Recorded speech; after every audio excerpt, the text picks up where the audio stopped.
Buenas tardes a todos, a todas. Le damos la bienvenida al ciclo de charlas virtuales, Mates, Educación y Pandemia. Este ciclo de charlas surge de la Secretaría de Educación de UDOCBA y hoy tiene el agrado de presentar a un panel de disertantes adecuado para abordar la perspectiva que hoy nos convoca, la política educativa. A través de nuestro secretario general, el compañero Miguel Ángel Díaz, y de toda la comisión directiva de la UDOCBA, les damos la bienvenida. Y además, queremos agradecer fraternalmente al doctor Adrián Caneloto, al profesor Mario Porto, a la doctora Silvina Birch, a la magíster Claudia Bracci y a la doctora Florencia Saintud, que lamentablemente ha tenido un contratiempo que le impide participar en el encuentro de hoy. A continuación voy a ceder la palabra a nuestra compañera, a Fabiana Berardi. Ella es la secretaria de Educación de la UDOCBA, quien realizará una breve introducción a la charla.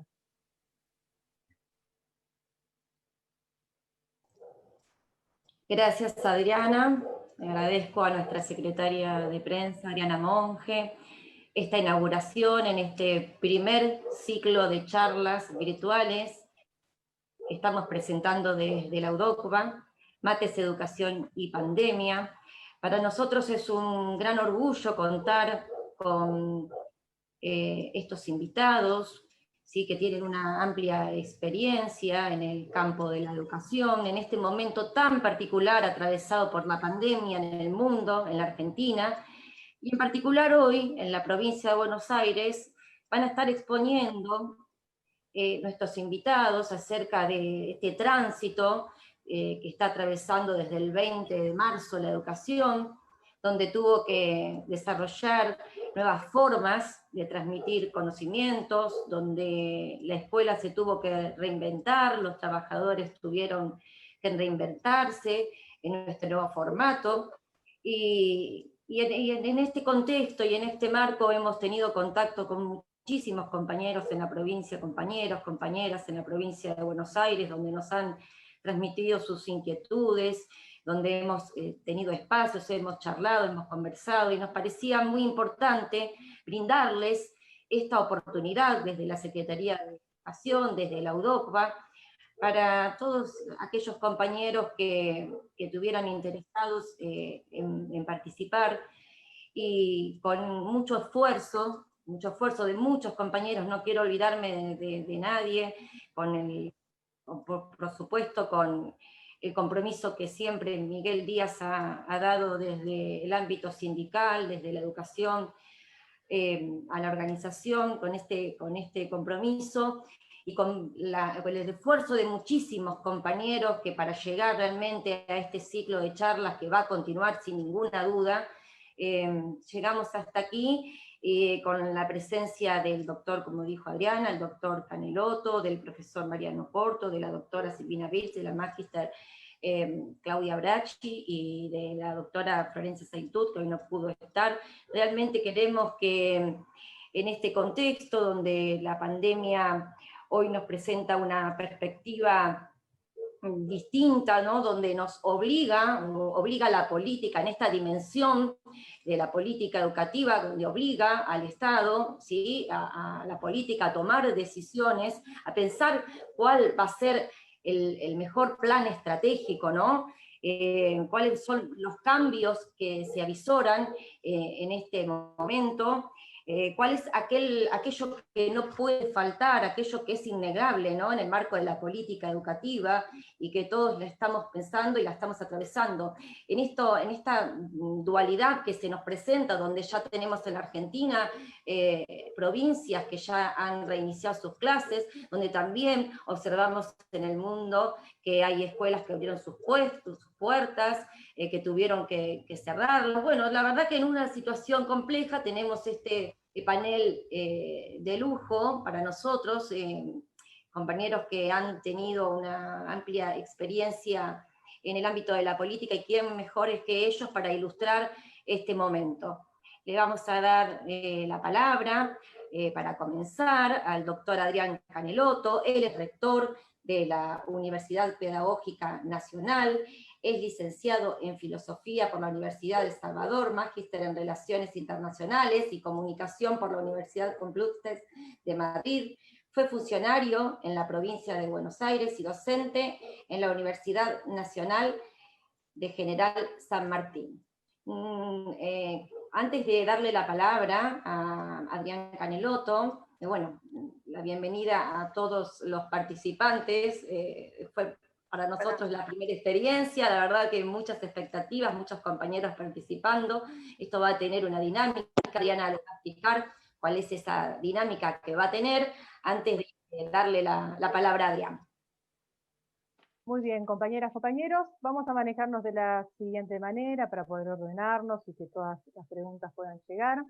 Así que ustedes van a poder acceder a un chat, donde van a estar, es un chat privado, donde van a estar las anfitrionas, Fabiana, y bueno, mi nombre es Adriana, quien les habla, que finalizadas las exposiciones, las vamos a trasladar a todas las preguntas que ustedes quieran a los panelistas. Esa va a ser la metodología para poder manejarnos de forma ordenada. Si te parece bien, Fabi, damos comienzo. Damos comienzo, ahora sí, al doctor Adrián Canelotto, que ya fue presentado, lo invitamos y lo escuchamos.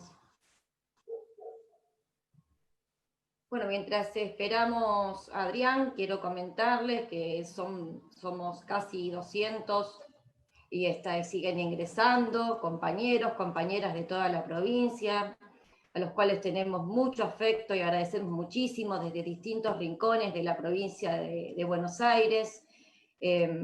La verdad que para nosotros es un orgullo tener este primer encuentro. Acá está Adrián, lo vemos. Hola, ¿qué tal? ¿Qué tal, Adrián? Gracias Adrián, por la invitación. No, muchas gracias a vos y te damos la palabra. ¿Arrancamos ya entonces con las propuestas? Así es, Adrián. Bueno, me toca primero, ahí estaba también el resto de los invitados. Primero agradezco la invitación, el poder participar. Como es poco el tiempo que tenemos, voy a ser sucinto y quería decir 5 cosas. De cosas más obvias a quizás algo que nos permita también pensar cómo sigue esto, ¿no? Por un lado, todo el mundo sabe, la pandemia puso en evidencia y potenció problemas que eran estructurales, ¿no? Problemas previos, las desigualdades sociales, territoriales, de acceso, de uso, de conexión al mundo digital, el capital cultural con el que cuentan las familias para poder acompañar a los estudiantes. También potenció la fragilidad de las trayectorias de muchos estudiantes. Muchos se vieron expuestos con más crueldad a los desafíos que son propios de un sistema que se expandió a lo largo de los años, como producto de la democratización, la extensión de la obligatoriedad, y que como todo sistema que se expande tiene problemas no resueltos y desafíos. Entonces la pandemia un poco puso más crudamente esa realidad, ¿no? De todos modos, el sistema respondió con rapidez, ¿no? El trabajo de los docentes hizo posible la continuidad pedagógica, hizo posible que las escuelas fueran una vez más, como en el 2001, nodos comunitarios, donde se repartió alimento, se accedió a los derechos sociales, se repartió insumos para el cuidado de la seguridad, etc., ¿no? Del mismo modo, el trabajo docente, que ya se había vuelto más complejo, producto del creciente dominio de saberes que uno tiene que tener para enseñar, de este sistema, como dije antes, que era más grande, más diverso, más desigual, también ahora tuvo que dar respuesta a una situación imprevista, ¿no? Una anomalía, algo totalmente nuevo.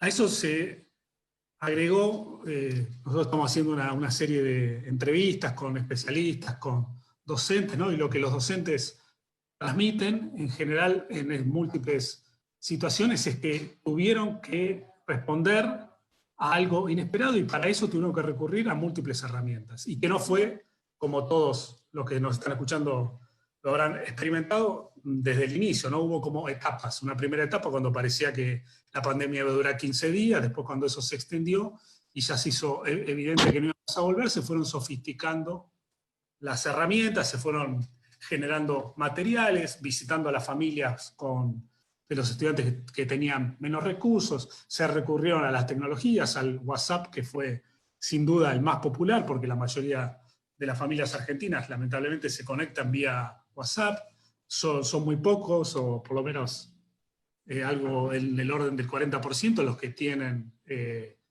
otro tipo de condiciones. En fin, tuvieron que reconstruir rutinas, generar condiciones para hacer posible una continuidad y funcionar institucionalmente sin la institución, ¿no? Eso fue efectivamente un valor, ¿no? Como consecuencia de eso se reforzó el rol de la escuela y el trabajo pedagógico de los docentes. La mayoría de la gente con la que uno habla, familiar, que tiene su familia, quiero decir, se dieron cuenta efectivamente de la complejidad del trabajo pedagógico, que uno puede ser ingeniero, pero no por saber matemáticas les puede enseñar matemáticas a sus hijos. Y se encontró con una revalorización de ese trabajo y con una revalorización también de la escuela, la construcción de subjetividades, un lugar donde uno va a aprender a trabajar con otros y otras, a hacer amistades, a resolver conflictos, a ser solidarios, colaborativos, expresar ideas, apropiarse del lenguaje, etc., ¿no? Entonces hay una doble revalorización.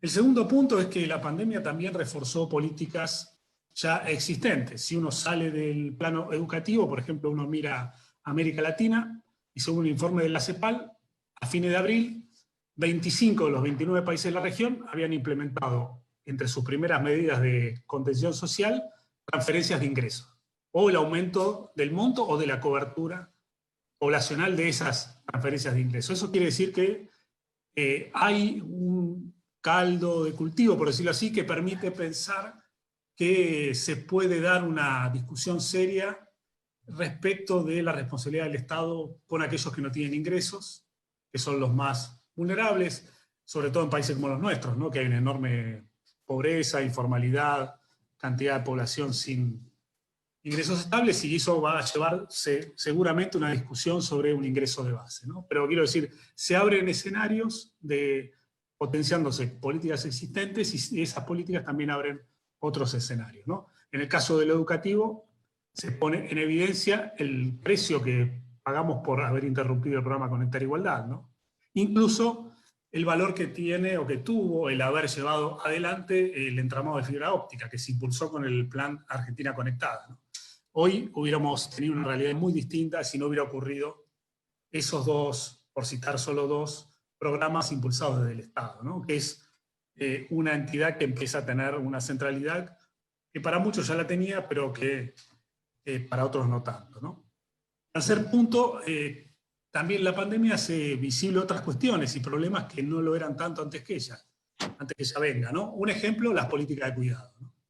La pandemia puso en evidencia que el cuidado es un trabajo que conlleva una productividad social que hay que atender, y los aspectos ligados al cuidado de las personas son complejos, que impactan desde la perspectiva de la promoción del bienestar social, de los derechos de la ciudadanía de todos y todas, y de la búsqueda de una mayor igualdad social, ¿no? En el terreno educativo, me parece que también se abre un espacio para pensar el sentido de la educación. Si la escuela es un lugar donde se construye sentido, discutir el fin y los fines de la educación es también algo que nos pone sobre la mesa la pandemia, ¿no? Lo que implica volver a pensar el sentido político de la educación como producción de lo común, ¿no? Pasando por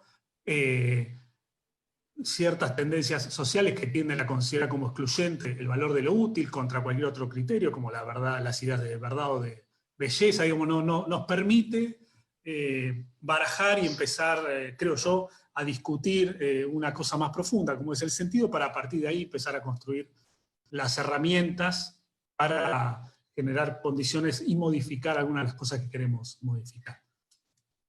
Esto va junto, creo yo, también con un impulso mayor, que es la necesidad de darle sentido a este fenómeno, el fenómeno de la pandemia, a la experiencia traumática y también a la transformación que enfrenta el mundo, ¿no? Uno mira los diarios y todos coinciden que la situación económica y política del mundo se parece a una posguerra, o sea que hay efectivamente un acontecimiento que transforma la realidad, ¿no? Y entonces ese acontecimiento no tiene un sentido dado, hay que dárselo, hay que construir ese sentido, y la escuela tiene que poder aportar para discutir entre los docentes y los docentes con los estudiantes, bueno, cuáles son los sentidos de la pandemia, cómo se entiende esta pandemia, por qué la pandemia arrastra irracionalismos, reduccionismos, extremismos, ¿no? ¿Cuáles son esos fantasmas que la pandemia pone en juego? ¿Qué nivel de realidad tiene eso? ¿Cuál es el rol de la tecnología? Etcétera, sobre lo cual diré algo al final. En todo caso, el efecto de este barajar y dar de nuevo, que parece abrir la pandemia, tampoco uno puede ser tan optimista como para creer que va a cambiar toda la noche a la mañana, pero al menos uno podría hacerse dos preguntas.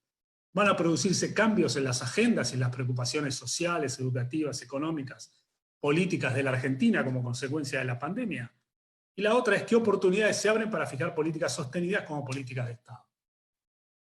Cuarto punto, creo que nos permite poner el foco en cuestiones y problemas que hasta hoy no tuvieron suficiente discusión, pero que tienen su incidencia en el corto y el mediano plazo, o que tuvieron alguna discusión, pero que esa discusión no tuvo el Estado público que podría tener ahora. Por ejemplo, pensar una escuela organizada en ciclos, dejar atrás la idea de las disciplinas compartimentalizadas, aprender a dialogar entre disciplinas, a definir áreas, con modalidades evaluativas muy distintas, ¿no? De las calificatorias y las clasificatorias, ¿no? Algo que la pandemia nos puso ante la necesidad de pensar la evaluación porque nos quedamos sin el piloto automático con el que veníamos trabajando.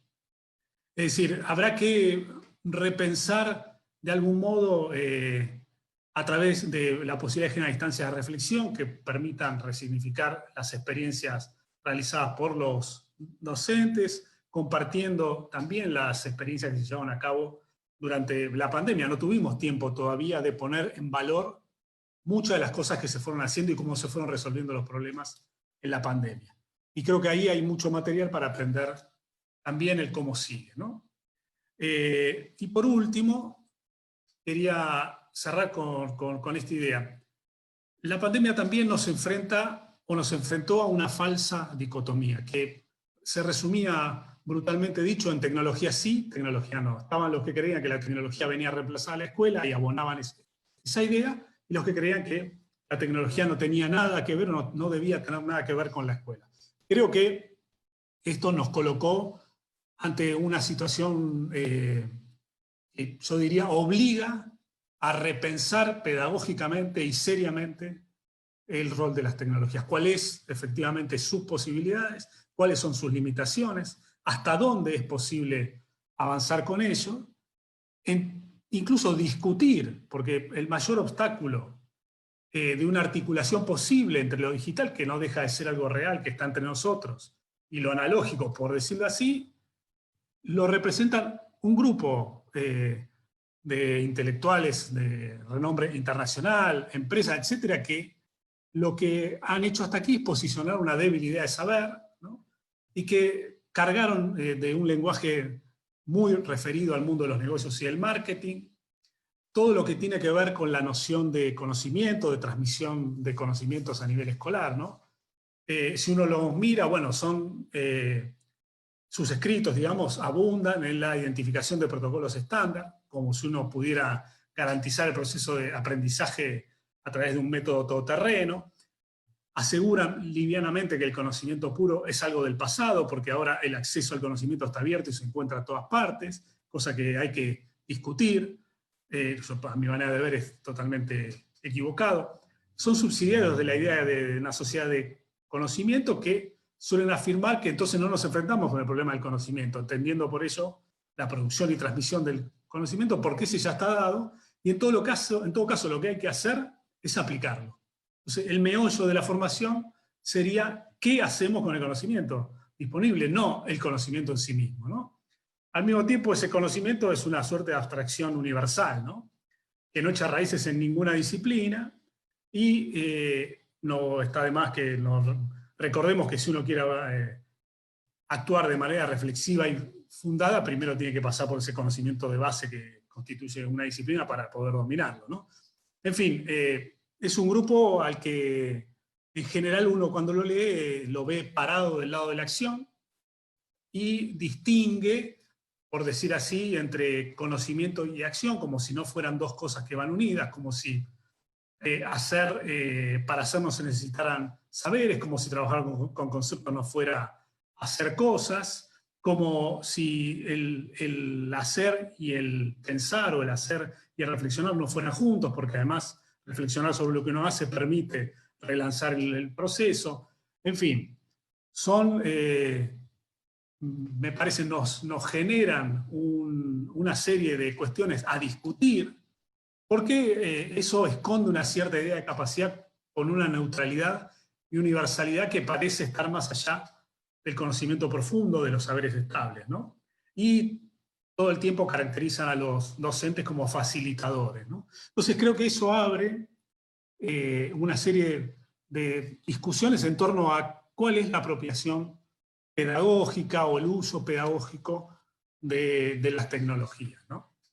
Eso creo que es un punto sobre el cual hoy estamos montados, y que incluso hay que desarmar esta idea de que caímos en la bimodalidad, para decirlo con una frase del gobierno anterior, ¿no? No caímos en la bimodalidad. Yo creo que lo que hay que hacer es poder repensar lo digital en vinculación con la escuela, pero no para reemplazar, porque yo creo que hay muchas cosas que lo digital no puede resolver, sino para ver cómo se potencia o cómo se puede trabajar conjuntamente con lo que la escuela sí tiene que hacer y que no hace nadie que no sea la escuela, ¿no? Para eso, por supuesto, vamos a requerir una enorme inversión estatal. También eso juega aquí, ¿no? Porque para poder expandir y democratizar esto, necesitamos una inversión estatal que haga posible que no quede limitado a las desigualdades preexistentes. Y por último, ya para terminar este quinto punto, lo otro que me parece que es importante, vinculando esto de las tecnologías con el sentido de la educación, yo lo que diría, o lo diría de este modo, ¿no? Estamos en un mundo donde hay un enorme volúmenes de datos que están manejados por un conjunto de corporaciones, donde la inteligencia artificial se extiende sobre todos los aspectos de la vida humana, que lo hace además con lógicas de modelización. Esas lógicas no tienen otro sentido que una lógica mercantil, utilitaria. No estoy diciendo que nos tengamos que sorprender por esto. Pero lo que hagamos en términos formativos cuenta, no solo para pensar y entender el fenómeno, sino también para pararnos frente a ese fenómeno, para transformar esa realidad, ¿no?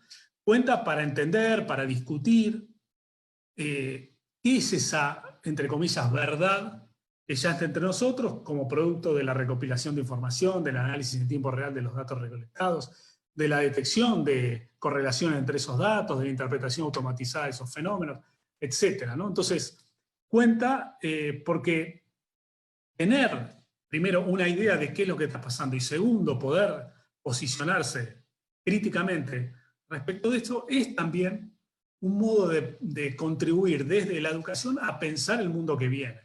Un mundo en el cual esto que hoy estamos viviendo hoy, del uso de las tecnologías, sin duda va a ir increciendo. Y lo digital no es un suplemento, sino que forma parte de la realidad, ¿no? O sea, hay que salir de la dicotomía real digital, pero al mismo tiempo esa salida tiene que ser una salida con distancia, con crítica, con posibilidad de entender que eso forma parte de los desafíos formativos que tenemos como educadores. Gracias.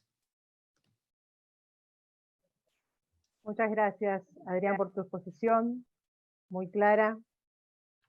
A continuación, vamos a presentar al compañero Mario Porto. Él es profesor de Historia, docente universitario, ex diputado nacional, fue director general de Cultura y Educación de la provincia de Buenos Aires por 2 periodos. Se desempeñó como jefe de gabinete de ministros en la provincia de Buenos Aires y en el 2005 fue senador electo de la provincia de Buenos Aires, cargo que dejó por haber sido convocado al Ejecutivo Provincial. Tiene la palabra el profesor Mario Porto.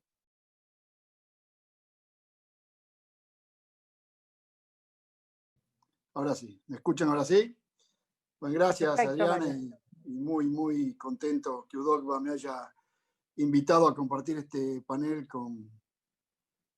primero todo con los afiliados y las afiliadas de UDOCVA, los docentes que pertenecen al gremio, y en especial gracias a Miguel Y por supuesto compartí este panel con 3 amigos y amigas, que me siento muy, muy cómodo. Bueno, voy a tratar de continuar algunas cosas que dijo Adrián, no repetirlas, pero arranco con esta idea que él pensó para la educación sobre reflexión y acción, y yo traslado ese concepto a lo que me parece que necesitan las políticas educativas de futuro. Voy a hablar un poquito de futuro, no voy a caracterizar tanto a la pandemia.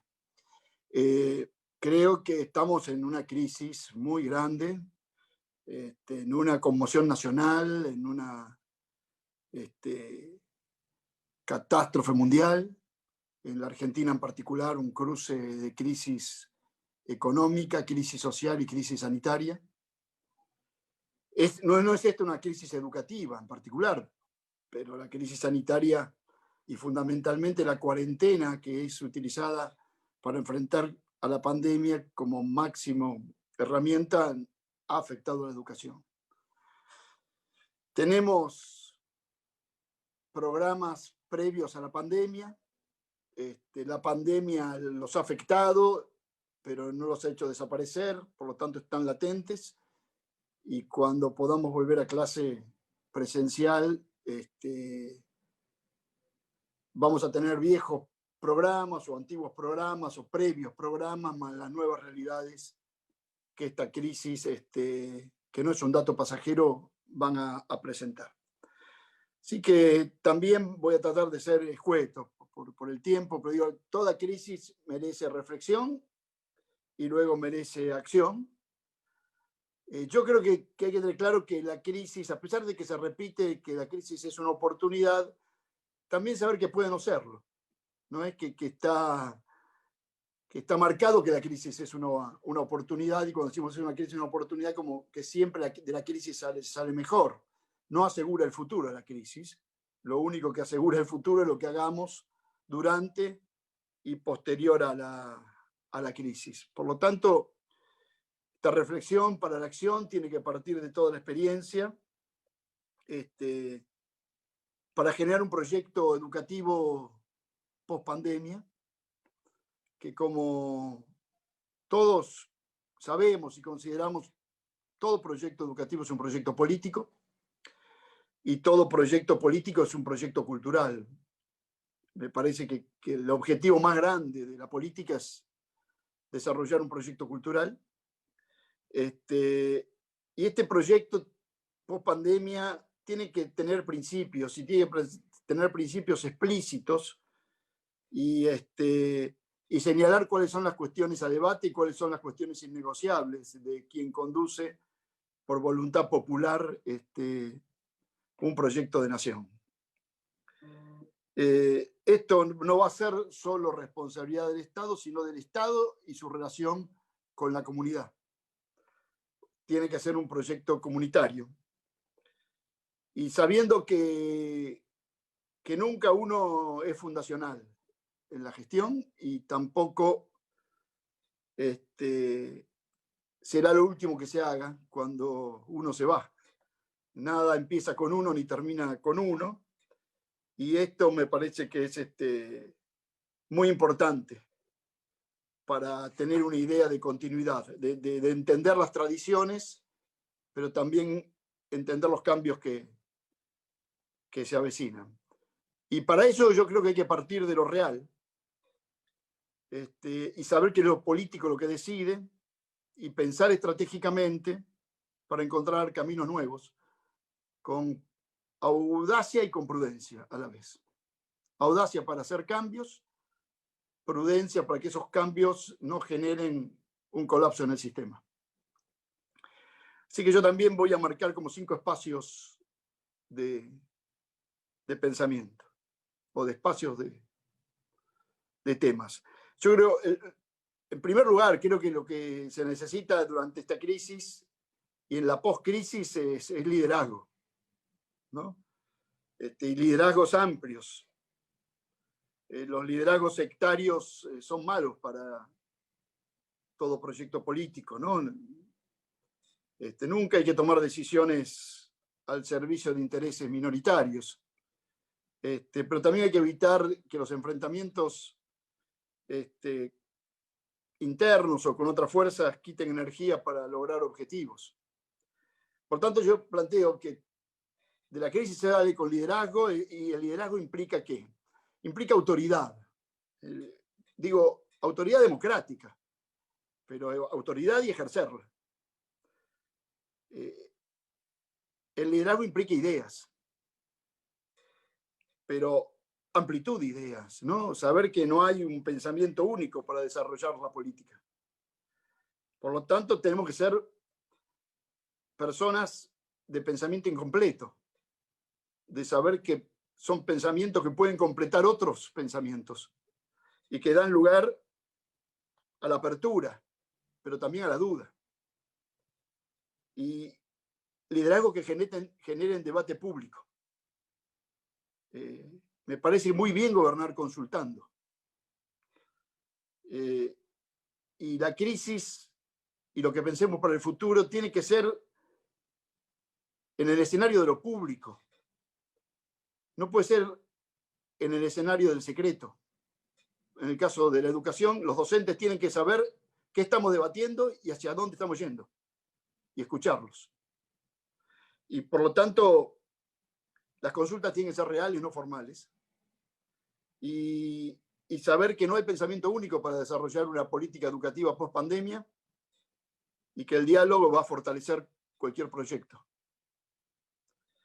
Esto implica expresar siempre la mayor cuota de democratización del sistema, conservando equilibrios, pero saber que la política es un juego de transigencias, que solo se es intransigente con grandes principios que uno explicita previamente, pero a partir de ahí se suma, no se resta. Esto implica una gran comunicación, por la transparencia, pero aparte por la información. Todo el sistema educativo está ávido de información, de saber cada paso que se va dando. Siempre lo estuvo. Y hoy más que nunca, porque se agrandaron las incertidumbres, que nunca faltaron. Me parece que la comunicación es clave. Y después tomar decisiones, ¿no? Decisiones para hacer, ¿no? Como recién decíamos, de reflexionar y hacer, ¿no? Para entusiasmar. Yo creo que es un momento en donde los liderazgos tienen que generar optimismo y generar entusiasmo, y para reconocer la tarea enorme que nuevamente los docentes han hecho frente a una crisis. Esta crisis necesitó de todo, de todas las herramientas, fundamentalmente producto de la virtualidad acelerada, pero también demostró que lo primero que se necesita son buenos docentes, más que buenos tecnólogos, aun cuando los docentes necesiten ir incorporando seguramente las herramientas de la tecnología. Por tanto, ser para transformar, la primacía tiene que ser la acción en ese sentido, después de una reflexión profunda, porque hoy ya no bastan buenas ideas, lo que se necesitan son buenas realizaciones y buenos rumbos, explicitados. Sé que no es fácil transformar profundamente instituciones o sistemas cuando hay tantos intereses personales e intereses políticos y grupales cruzados y enfrentados. Pero hay que buscar con claridad los objetivos. Quien no sabe cuál es su principal problema no sabe cómo actuar. Tenemos que entre todos construir la incómoda agenda de los problemas y no eludir a esa tensión para poder generar estrategias que sean fundamentales, jerarquizar prioridades y poner en orden esa estrategia en la acción. Hoy yo creo que hay dos grandes temas. Segundo espacio. Uno, seguir haciendo lo que el gobierno provincial y nacional hizo desde el primer momento y que aplaudo, acompaño y apoyo, que es garantizar la continuidad alimentaria y garantizar la continuidad pedagógica. Con errores, con correcciones, con ensayos, con seriedad, como se debía hacer. Y en segundo lugar, mientras tanto, en este presente, en este hoy, que implica estas dos cuestiones, la alimentaria y la pedagógica, y una muy grande atención para quienes no están, alumnos que no están, que no han podido relacionarse con sus docentes, con la escuela, por distintos motivos, pero fundamentalmente por el motivo de la conectividad, de estar atentos a quiénes son. No hay nadie mejor que los docentes para estar atentos a eso. Son los primeros que vislumbran los problemas. Y mientras seguimos trabajando, yo creo que por bastantes días más, desde la no presencialidad, hay que pensar en algunos temas que son claves. Yo voy a nombrar uno que me parece muy difícil, que merece un debate público muy racional y muy consensuado, que es el de la evaluación y las promociones. Yo llamaría la promoción 2020. Sé que de antemano lo que se haga va a ser criticado.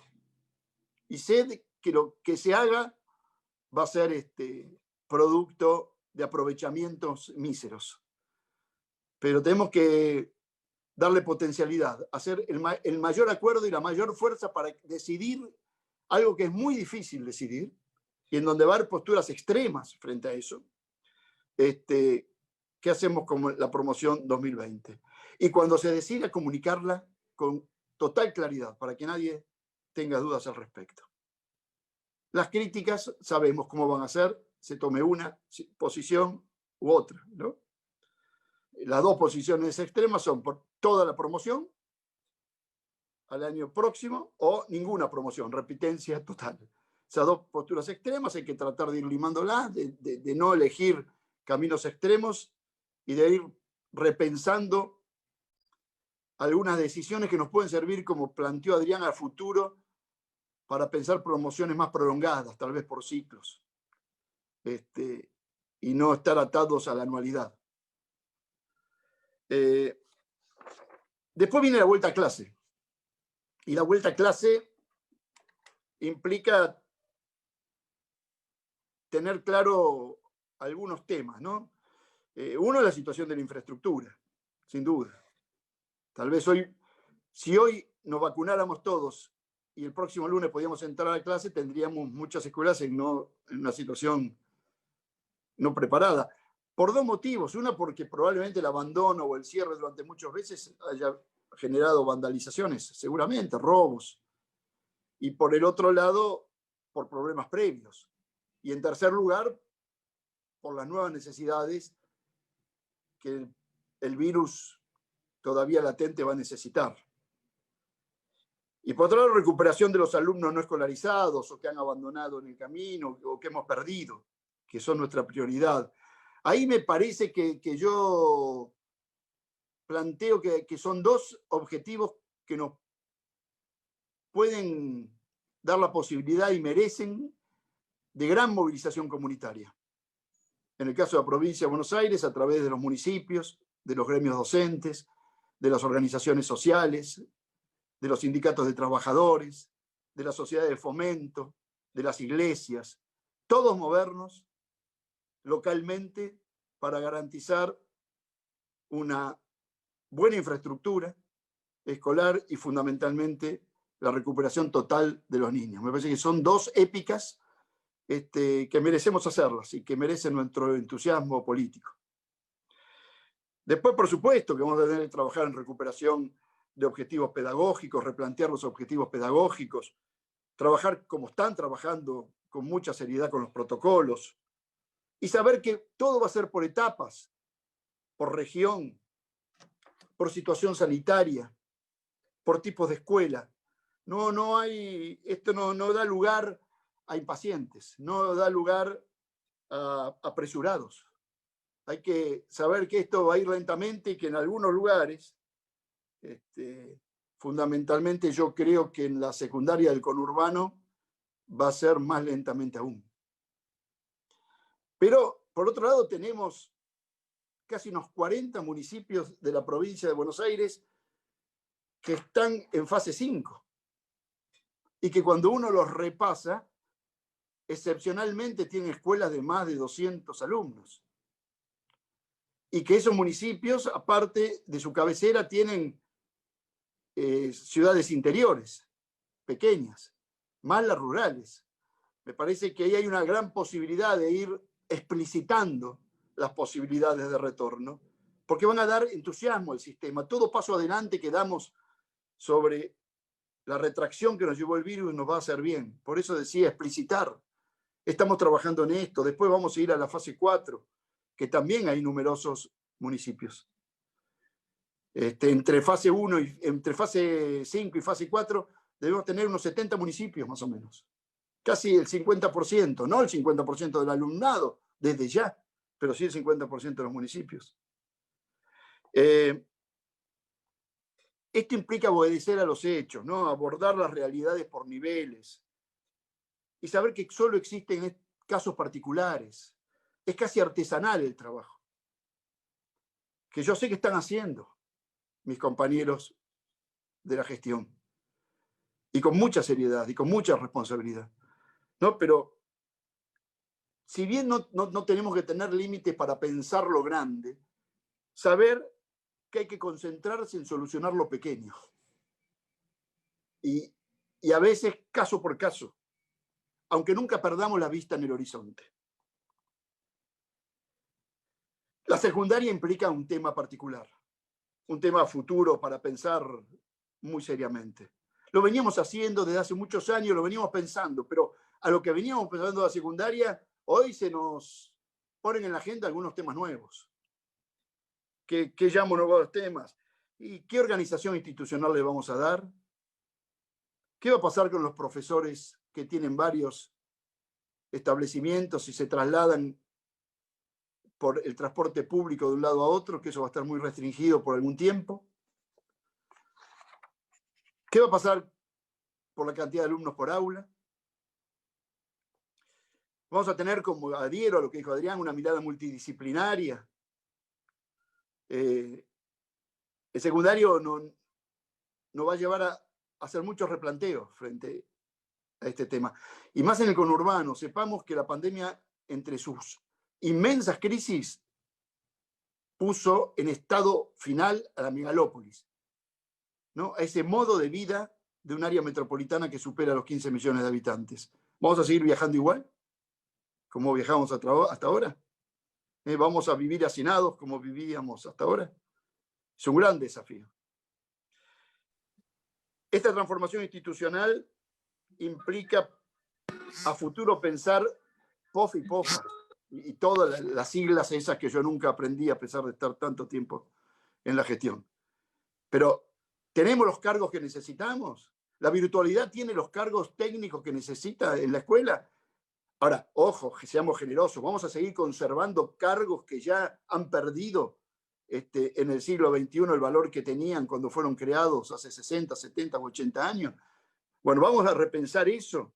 Vamos a pensar los modelos organizacionales, los puestos de trabajo. La virtualidad va a implicar repensar el puesto de trabajo. Vamos a seguir pensando el puesto de trabajo solo en la vinculación hora-situación en el aula.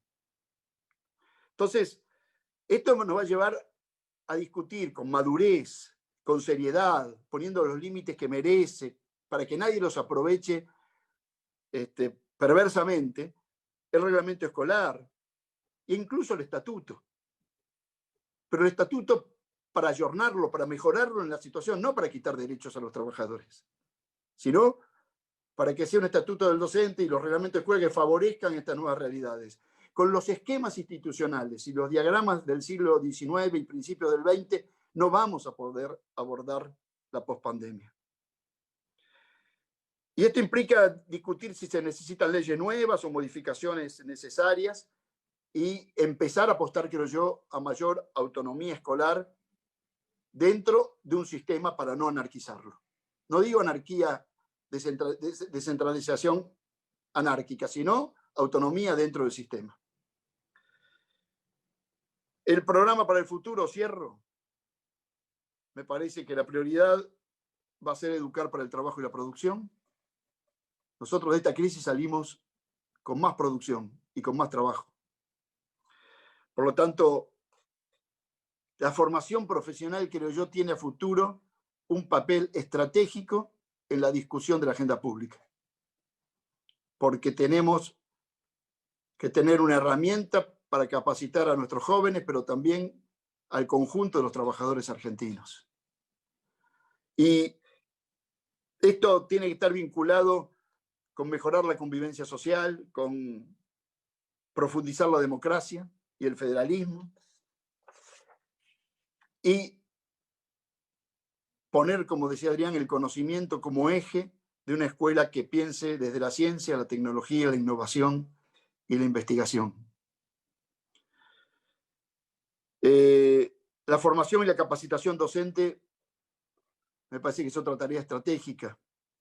Más, creo que cualquier transformación hay que empezar por ella. Porque si no, hacemos transformaciones en los ciclos y no transformamos a los docentes que tienen que trabajar en esas transformaciones. Incluso las organizacionales. Es ingenuo pensar que un chico que fue expulsado del sistema va a volver a ser absorbido y contenido si el sistema no se transforma. Yo hoy hablaría mucho más de transformación que de inclusión, porque la transformación va a incluir. Porque la institución o la organización que expulsa, si no se modifica, va a repetir ese sistema. Creo que incentivar la formación y la capacitación docente es clave. Yo sé que Udogua, porque lo he charlado con los compañeros, tiene muy buenas propuestas al respecto de incentivar la formación de grado y de posgrado de los docentes a nivel universitario. Y me parece que si repensamos el estatuto, si repensamos lo organizacional, en bien de mejorar las calificaciones, de que la evaluación docente sea una evaluación que valga en serio, que el incentivo con becas o con licencias para su formación de posgrado universitaria, que luego sea valorado en sus ascensos o en sus puntajes, es un tema estratégico. Discutir la formación y la capacitación docente me parece clave. Por último, la virtualidad no solo hay que entenderla como una herramienta pedagógica, hay que entenderla como la forma laboral que van a tener muchos de nuestros alumnos en el futuro. O sea que al utilizar la virtualidad se están formando para el trabajo también. No hay que dejarlo solamente encerrado en una herramienta para aprendizaje durante su ciclo, sino una herramienta para su inserción en el mercado laboral, un mercado que se va a virtualizar y mucho. Esto implica una revolución de la conectividad. Si la conectividad, al igual que la electricidad o el gas, no se transforma en un servicio esencial, va a ser muy difícil hacer esa revolución educativa. Y por último, digo, profundizar en algunas pedagogías que yo creo que la pandemia nos ha dejado como desafío. Voy a nombrar 3. Todos ustedes podrían agregar a la larga lista de una tradición, ¿no? Esa tradición que conocimos en Paulo Freire, desde la pedagogía del oprimido hasta la pedagogía de la esperanza. Yo digo, por un lado, una pedagogía de lo impensado, ¿no? No podemos enseñar lo que naturalmente tiene que ocurrir, como si fuese natural la desigualdad, la pobreza, una forma de Estado, una forma de relación entre los países, una forma de organizar la familia, ¿no? La pandemia rompió la idea conservadora de que hay una sola manera de vivir, de un día para otro. Por lo tanto, aprovechemos eso para poder pensar lo impensado. Es una pedagogía de lo no correctamente pensante, sino de lo audaz impensado. Creo que lo otro que tiene que asumir la escuela es una pedagogía de la visibilidad. La pandemia mostró a los invisibles, a los descartados, a los ausentes, a los pobres, a los ancianos, a los desvalidos. Los vimos todos los días. Y esa mirada implica que la escuela se tiene que hacer cargo de enseñar a ver lo que no se quiere ver, a ver lo invisible, a hacer presente lo ausente. Y por último, me parece que, haciendo resumen, porque dejó muchas cosas más la pandemia, frente a esta fragilidad humana que mostró, y que tuvo sus cosas buenas, porque la verdad que el parate de la economía mejoró la contaminación ambiental. Es para reflexionarlo. Pero de todas maneras creo que tenemos que tomar de la enseñanza de la pandemia la mala costumbre de generalizar rápidamente, de buscar demonios, de buscar culpables, de tener prejuicios frente a cierta clase social o a cierta franja etaria o a cierto país, como fue China en un principio de la pandemia. Me parece que una pedagogía del desprejuicio que ayude a pensar de manera abierta y a ser más libres a nuestros estudiantes es también un muy buen desafío. Ahora hay que trabajar mucho y acompañar a los docentes y a los compañeros que están en responsabilidades en la gestión, aportar ideas, buscar consensos, encontrar rumbos entre todos y marchar juntos, porque es la mejor manera de que los niños y niñas, los más desvalidos, los jóvenes, que tuvieron más problemas durante este tiempo, se recuperan rápidamente, para que la desigualdad no crezca. Bueno, muchas gracias. Muchas gracias, compañero Mario Porto. Hemos tomado nota de todos los conceptos. Le vamos diciendo a los compañeros que quieran formular preguntas a los anfitriones, como expresó Adriana en un principio. En tanto despedimos al doctor Adrián Canelotto, que tiene otro compromiso. Le agradecemos la presencia, Adrián. Y, muchas gracias a ustedes por invitarme. Gracias a vos, Adrián. Muchas gracias. Y le vamos a dar la palabra a la doctora Silvina Vilz. Ella es licenciada en Ciencias de la Educación, tiene estudios de posgrado que incluyen una maestría en Ciencias Sociales con orientación en Educación y doctorado en Educación. Es exsecretaria de Ciencia, Tecnología y Políticas Educativas del municipio de La Matanza desde diciembre de 2015, es investigadora del CONICET, profesora de la Universidad Nacional de San Martín, fue directora general de Cultura y Educación de la provincia de Buenos Aires, y también directora ejecutiva del programa Conectar Igualdad. En el periodo 2012 y 2016, le damos la palabra a la doctora Silvina Vilz. Muchas gracias, Silvina. No, muchísimas gracias a vos, Fabiana. Primero, hacer un enorme agradecimiento a UDOCBA por la invitación y felicitarlos por haber armado este panel maravilloso. Segundo, bueno, agradecerle obviamente a Miguel, a Alejandro, a Bruno y a una colega amiga ahí de Chivilcoy, Janina, que es de Udogua, Chivilcoy, un abrazo enorme, y a vos también, Fabiana, gracias por la presentación, y a todos los compañeros hoy presentes. Bueno, y por supuesto al panel, ¿no? Adrián Canelotto, Mario Porto, Claudia Bracci, un panel de lujo, la verdad que un gusto.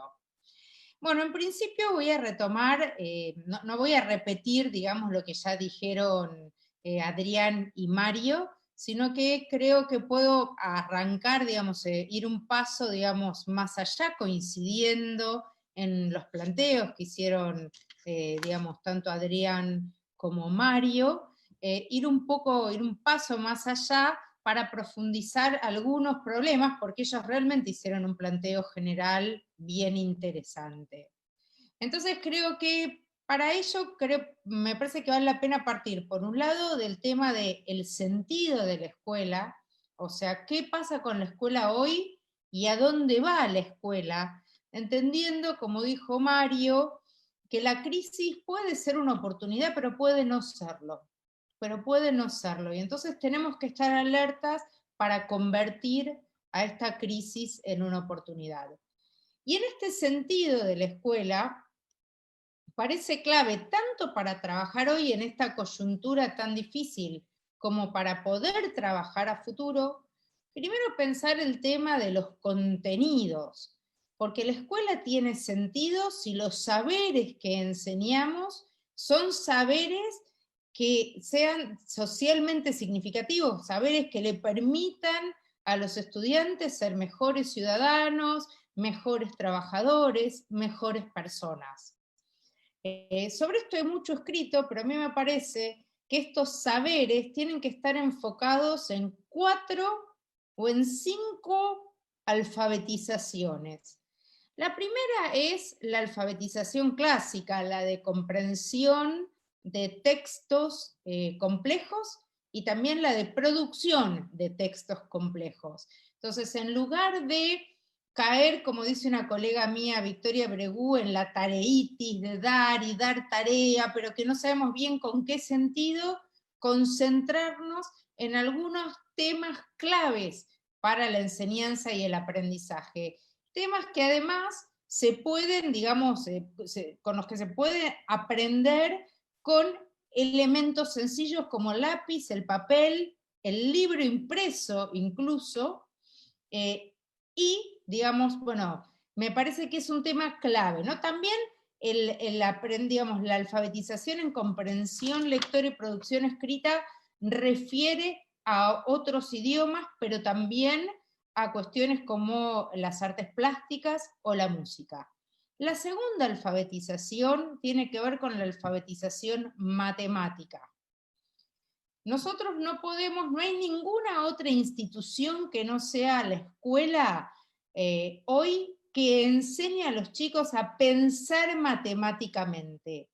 Pero acá no se trata de mirar la matemática para repetir algoritmos más simples o más complejos y buscar si la X la reemplazo con este número, la Y en una ecuación y si están bien reemplazadas, sino aprender a pensar matemáticamente. En ese sentido, por ejemplo, nosotros estamos haciendo en este momento un curso de capacitación docente para profesores de matemática y física junto a la UTN, en donde, digamos, la idea del curso es que los profesores puedan enseñar a sus estudiantes a trabajar matemática y física a través de la modelización. Y ustedes dirán, ¿qué es esto? Bueno, trabajan matemática y física para que los estudiantes después puedan, por ejemplo, diseñar una montaña rusa, diseñar un puente, pensar un edificio, o sea, entender el sentido de la matemática y de la física, programar, por ejemplo. Segundo, tercera, la alfabetización científica. Yo trabajé muchos años y, bueno, un gran colega, amigo que vive en México, médico especialista en biología molecular, que se llama Marcelino Cereijido, y él decía, a mí me desespera el realismo mágico aplicado en la vida científica. Todas estas ideas de la antivacuna, del terraplanismo, que esto es algo que la escuela tiene que proponerse enseñar muy seriamente para que, digamos, los ciudadanos, los jóvenes, pero también los adultos, podamos aprender a leer bien las noticias y a pensar científicamente. ¿Sí? Me parece tema clave. Y por último no, una cuarta alfabetización tiene que ver con aprender a vivir juntos, esto que la UNESCO siempre señala, aprender a vivir juntos, trabajar en temas de convivencia. Es clave, no lo voy a desarrollar acá porque quiero ir a la quinta alfabetización, que es la alfabetización tecnológica. Nosotros hoy estamos enfrentando de golpe, porque se nos puso en el medio un tema que, digamos, si bien intentamos trabajarlo durante muchos años, siempre a la escuela le costó, que es abordar la alfabetización tecnológica. Y acá hay un tema central que tiene que ver con entender que los chicos no son nativos digitales. A mí me gusta mucho, la verdad es que yo lo venía pensando, pero creo que Cristóbal Cobo lo escribió, es un especialista en educación y tecnología, lo escribió muy claramente y dijo, ¿saben qué? Esto de que los jóvenes son nativos digitales, debemos cuestionarlo. ¿Por qué debemos cuestionar esta idea de que son nativos? Porque los jóvenes tienen un mejor manejo instrumental de la tecnología. Pero el manejo instrumental de la tecnología no te hace ni un consumidor inteligente ni un productor de tecnología. Y la soberanía hoy de un país también va en la capacidad de desarrollo tecnológico. Por ejemplo, cuando nosotros pensamos en tecnología, pensamos muchas veces o damos tarea a nuestros estudiantes, decimos, bueno, busquen en Wikipedia. Pero pocos sabemos, o pocos saben, que Wikipedia es una construcción colectiva y que es muy distinta a la enciclopedia, en la que, digamos, quienes escribían eran eruditos que sabían sobre el tema. Por el contrario, la Wikipedia se construye con todos nosotros y hay editores y hay modos de verificar y digamos, de hacer la información confiable. Pero en realidad todo esto son temas que hay que estudiar en la escuela. Por ejemplo, ¿qué significa el rastreo de datos? ¿Qué significa? Bueno, en inglés se habla traqueo, el tracking, digamos, de datos, porque cuando nosotros ingenuamente entramos a buscar algo para comprar online, al día siguiente nos aparecen 500 marcas sobre el mismo producto y no entendemos que ingenuamente, de un modo invisible, estamos dando información, ¿sí?, a, digamos, servidores que construyen lo que se llama Big Data. Hay algunos teóricos que hablan incluso de vasallos digitales, ¿no?, que es un término que, digamos, es un término fuerte, pero es interesante porque tenemos que perder la ingenuidad frente a la tecnología. Por ejemplo, saber lo que es el software libre, lo que es el código abierto, aprender a programar y enseñar a los estudiantes a programar. Y todo esto va a requerir tiempo de la escuela, pero tiempo que nosotros necesitamos, por un lado, ampliar el horario escolar, porque si no vamos a entrar en, digamos, situaciones poco felices de qué es más importante, si la historia o la programación. Digo la historia a propósito porque Mario Porto es profesor de historia y justamente estoy diciendo que esto sería una discusión inútil. No se trata de pelear por no, sino de sumar y de ver cuál es el sentido, pero tampoco, obviamente, la idea es aprender historia de memoria o programación, digamos, de un modo mecánico, ¿no? Porque también las nuevas tecnologías o la matemática se puede aprender de un modo mecánico. Entonces, todos estos temas son temas que vamos a tener que repensar y sobre los que vamos a tener que diseñar políticas educativas post pandemia. Y para ello, nosotros necesitamos condiciones necesarias en las escuelas. Mario señaló la infraestructura como una condición necesaria. Y yo voy a señalar dos condiciones más. La presencia y la utilización del libro impreso y la presencia y la utilización de la tecnología.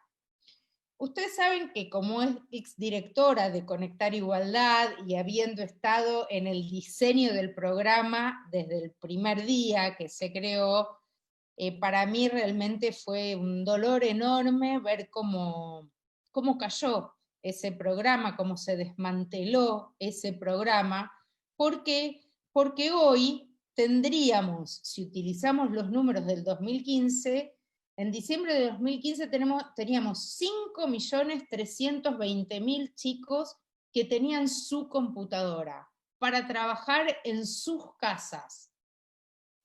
Si ese programa hubiera seguido y todos los chicos de la secundaria, todos los chicos de educación especial y todos los estudiantes de los institutos de formación docente estarían teniendo la posibilidad de conectarse y de trabajar sincrónicamente, porque Conectar Igualdad no era la entrega de una computadora, de una pequeña computadora.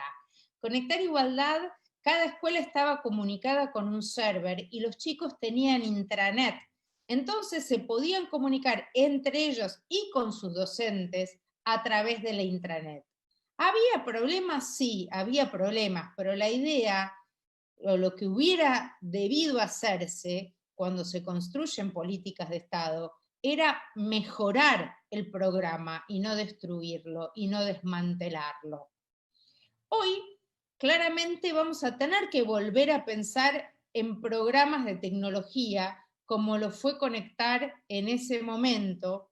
Y quiero destacar una idea, un programa que he leído de UDOCVA sobre trabajo con tabletas que vienen equipadas con teclados y lápices magnéticos, como una idea posible, porque sí lo que queda claro es que la política tiene que ser uno a uno, como Conectar Igualdad, que hay que entregarle una computadora a cada chico y a cada docente, y que esa computadora pueda ser utilizada como extensión del tiempo escolar, porque nosotros hoy en la mayoría de las escuelas tenemos 4 horas en la primaria, 5 horas en la secundaria, y lo que permite la tecnología es la ampliación del tiempo escolar en otro espacio físico, ¿sí? Pero como un tema clave. Pero, digamos, también es necesario decir que la tecnología y estos programas de política que tienen que diseñarse a futuro, que estamos seguros que se van a diseñar y se van a implementar a la brevedad posible, también tienen que estar acompañados por viejas tecnologías. No es que la nueva tecnología va a reemplazar a las viejas tecnologías, sino que me parece que tienen que convivir. Y acá quiero rescatar al libro impreso, quiero convocar a que en el momento de entrega, digamos, de los bolsones de alimentos que se hacen y que debemos agradecer a todos los maestros que a pesar de las dificultades y de la pandemia están en las escuelas una vez cada 20 días, una vez por mes, entregando estos bolsones, que aprovechen y entreguen también a los chicos los libros de las bibliotecas. Porque hoy solo tenemos entre un 20 y un 25% de estudiantes capaces de trabajar de un modo sincrónico. Es decir, que tienen más de 20 megas de internet y que tienen un dispositivo con cierta disponibilidad, porque muchos chicos comparten el dispositivo o los dispositivos que haya en la casa con padres, tíos, hermanos, etc. Entonces no tienen esa posibilidad de acceso a una educación sincrónica, ¿sí? Entonces, el libro en esta coyuntura puede ser un gran aliado. Nosotros, y ahora sí hablo como secretaria del municipio de La Matanza, desde hace 5 años venimos entregando a cada estudiante del nivel primario hasta tercer año de la secundaria y para sala de 3, 4 y 5 los libros de prácticas del lenguaje, matemáticas, sociales, naturales e inglés, y los libros los eligen las inspectoras y los inspectores de La Matanza.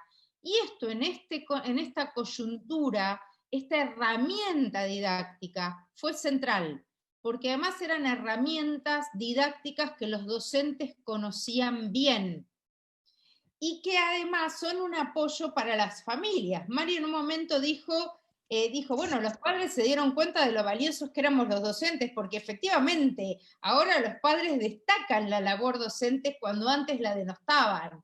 En una época se pensó que había voluntarios que podían reemplazarnos y hoy nos dimos cuenta que esto no es así, que ningún voluntario puede reemplazar el saber didáctico, pedagógico que tiene un docente. Pero los libros pueden ayudar a los padres, pueden ayudar también en la comunicación de modos diferentes. Por supuesto Digamos que entonces la idea es que que conviva el libro impreso con el libro digital y con, digamos, los dispositivos que sean tabletas, pero que tengan, sí, una combinación, por lo menos, entre lo que es un sistema operativo libre y lo que no.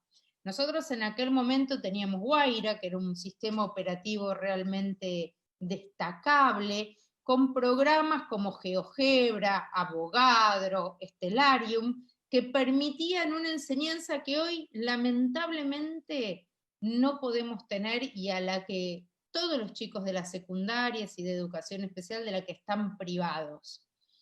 Ahora, la idea de hoy y en esta coyuntura no es que los chicos vuelvan a la escuela en medio de la pandemia, sino que el Estado pueda proveerlos de la tecnología y de los libros que los chicos necesitan. Y aprovechar lo que tenemos, que son los libros de las bibliotecas de las escuelas en este momento para esta coyuntura.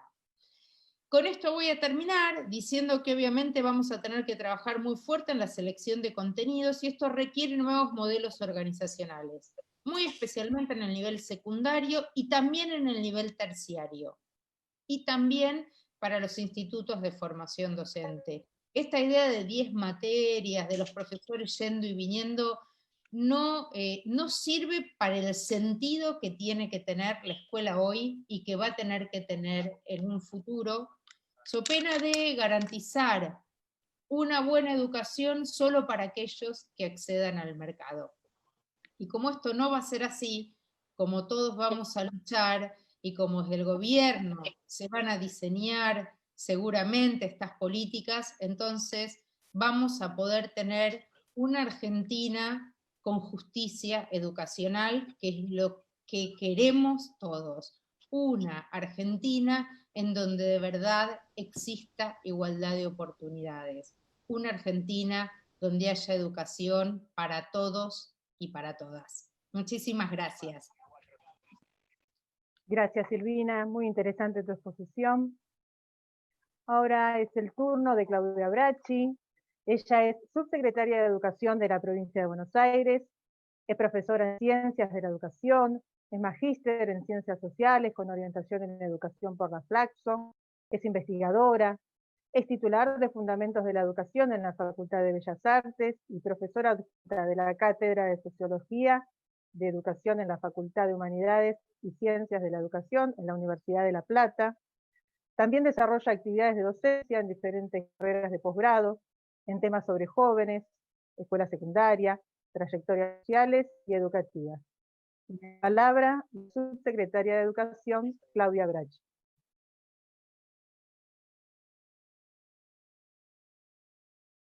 El micrófono, Claudia. Ahí, ¿no? Bueno, buenas tardes a todos y a todas. En primer lugar, quiero agradecer profundamente a UDOCBA la invitación. Gracias, Miguel, Alejandro, Gustavo, Fabiana, con quienes en este tiempo venimos compartiendo varios espacios de intercambio. También, como mis compañeros que me precedieron, la verdad que me siento en una mesa con quienes he compartido distintos momentos, de quienes aprendí mucho. Y bueno, y hoy acá, así como uno piensa en el futuro, la verdad que la responsabilidad política en la que uno está embarcado y embarcada me hace plantear las cuestiones bien en el presente. También cuando empezó la gestión, digo, no estamos en cualquier lugar en el día de hoy, por eso celebro la invitación de los distintos paneles que tiene planificado UDOCBA, donde tuvimos nuestra primera reunión en enero de este año, y cuando nos sentamos a la mesa a intercambiar, una de sus primeras frases fue que hacía 4 años que no se sentaban a poder intercambiar algunas cuestiones, y me parece que ese fue como punto inicial de intercambio que tuvimos con los distintos compañeros y compañeras. La verdad que cada una de las exposiciones caracterizó la situación excepcional e inédita que estamos atravesando, y en ese sentido me parece que lo que una puede aportar es, a partir de esas reflexiones, poder caracterizar la situación que estamos atravesando entre todos y todas. La verdad que desde ese lugar, cuando esta situación excepcional se iba dando en el resto del mundo, nosotros estábamos próximos a iniciar el ciclo lectivo. Recién empezábamos la gestión y lo que, además de encontrar una provincia arrasada, como dice el gobernador, hicimos una política de inventario en cuanto a lo que se había desarrollado. Recién Silvina lo decía con claridad, ¿no? Cuando mencionaba conectar igualdad. Esas políticas de inventario fueron dando cuenta cómo muchos de los lineamientos que se habían dado habían sido suspendidos, resignificados o directamente desmantelados. Esta situación excepcional que se da en nuestro país con la suspensión de clases fue a 2 semanas del inicio de la escuela primaria de nivel inicial y tan solo una semana del inicio de la secundaria. Y ahí, tal cual lo dijeron recién mis compañeros y mis compañeras, la docencia bonaerense dio una respuesta inmediata. Ahí creo que el esfuerzo de los docentes y de las familias, también de las organizaciones de la comunidad y también la responsabilidad estatal, dio respuesta a esa situación excepcional. Y fue de inmediato. Otra vez la escuela bonaerense, la escuela argentina diría,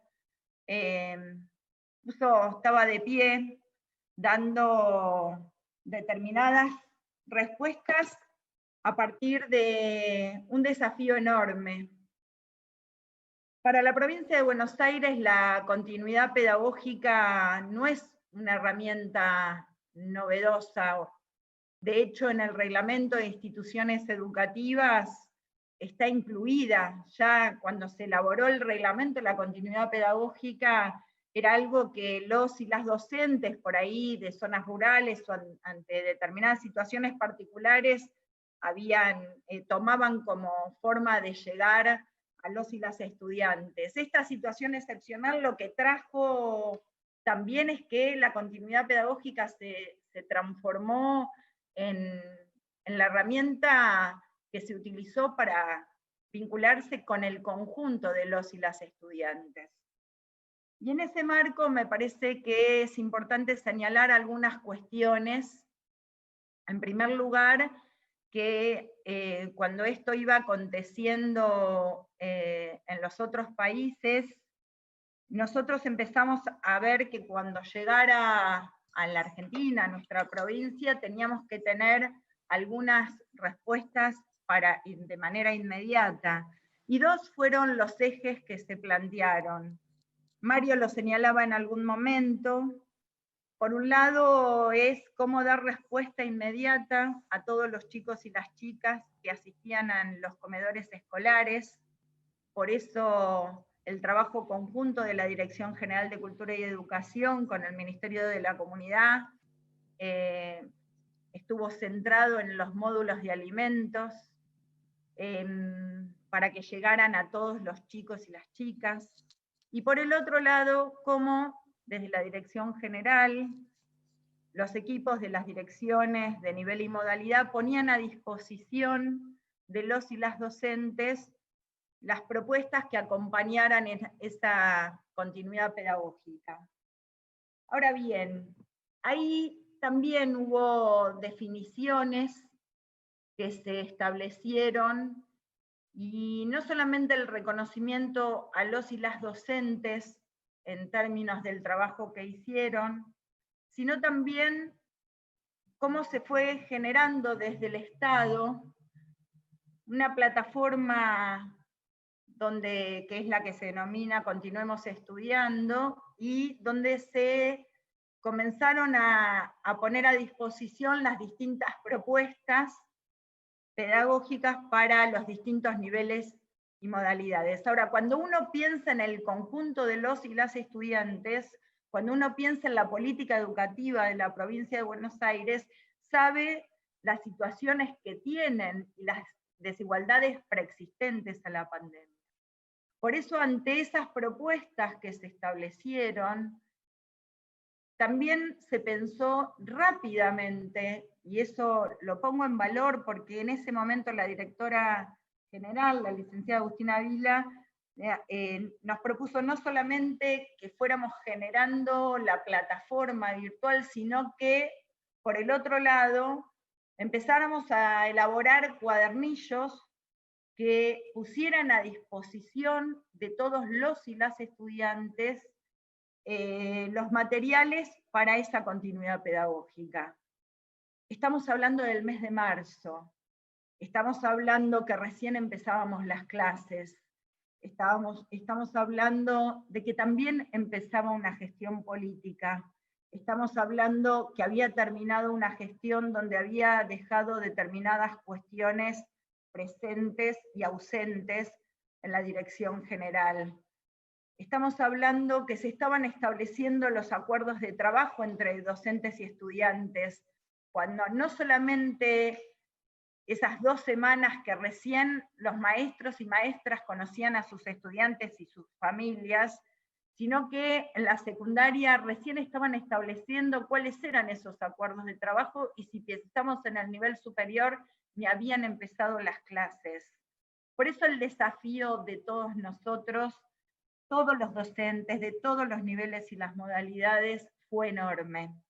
Principalmente porque si todos los que están acá y los que no están, pero sabemos de sus propias trayectorias, los docentes y las docentes, cuando nos formamos para la presencialidad.